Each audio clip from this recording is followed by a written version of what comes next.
L'affaire d'Amityville est l'une des histoires de phénomènes paranormaux les plus célèbres aux États-Unis, captivant l'imagination de nombreux amateurs d'occultisme et d'horreur.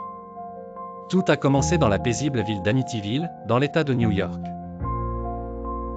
Le 13 novembre 1974, à 3h15, Ronald DeFeo Jr., âgé de 23 ans, a commis un crime effroyable. Il a tué ses parents, ses 2 frères et ses 2 sœurs avec un fusil de chasse.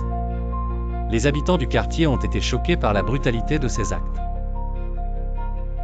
DeFeo a d'abord plaidé l'innocence, affirmant que des voix dans sa tête l'avaient poussé à passer à l'acte. Cependant, il a été jugé coupable et condamné à une peine de prison à perpétuité. Quand il se retrouve derrière les barreaux, la maison familiale est mise en vente au prix de 80 000 $. Un an plus tard, en décembre 1975, la maison, située au 112 Ocean Avenue, a été achetée par les Lutz, une famille composée de George, Kathleen et leurs 3 enfants. Ignorant les détails macabres de son histoire récente, ils ont emménagé avec enthousiasme. Cependant, dès le début, des phénomènes étranges ont commencé à perturber leur quotidien. Des odeurs nauséabondes, des taches mystérieuses apparaissant sur les murs, des courants d'air glacial et des phénomènes inexpliqués les ont convaincus que la maison était hantée.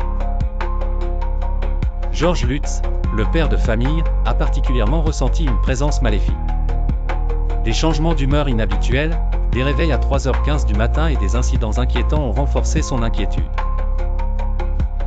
Kathleen, sa femme, a rapporté avoir flotté au-dessus de son lit et vu des apparitions menaçantes dans les miroirs. Les enfants aussi ont été témoins de phénomènes troublants, comme des voix et des yeux lumineux rouges. Le couple a fait appel à un prêtre pour bénir la maison, mais même lui a rapporté des expériences terrifiantes. On raconte qu'il a entendu une voix lui ordonner de partir tandis qu'il aspergeait d'eau bénite le salon de la demeure. Après 28 jours de calvaire, les Lutz ont quitté la maison précipitamment, abandonnant toutes leurs possessions.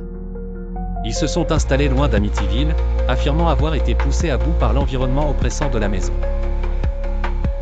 Certains sont convaincus que les Lutz ont exagéré ou inventé leurs expériences pour tirer profit de cette histoire, tandis que d'autres pensent fermement que la maison est le théâtre de véritables manifestations surnaturelles.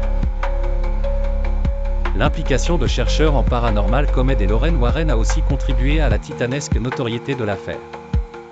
Bien que la maison ait depuis été rénovée et que son adresse ait changé, elle continue d'attirer curieux et passionnés.